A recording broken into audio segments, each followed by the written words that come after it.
Hello ka-organic! Welcome to my vlog. So before ako magpatuloy sa mga hindi pa nakasubscribe sa ating YouTube channel, please click like and subscribe para updated kayo sa next video ni upload ko. Thank you very much. So meron tayo ditong bok choy. Ayan, pang sabaw din ito siya. Tingnan natin malapitan. So ayan siya. Diba? Ganda masyado yung ano niya, dahon. Naturally grown ito siya. Hindi kami nagagamit ng mga synthetic kasi bawal. Organic yung practice namin. Ayan.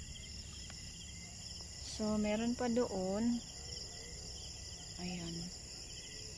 Ubusin ito, harvest bukas alas 3 ng umaga. Ayan. Kasi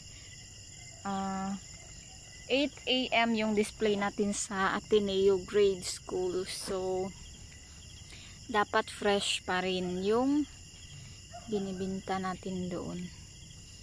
Kasi trademark na yan. Dapat pag gulay, fresh talaga. Kasi, pangit naman tingnan yung pag, yung lahos na siya. Or dry na. Ayan. Bok choy. So, yun lang muna for today's video. See you to my next vlog. Thank you for watching. Go organic! Bok choy.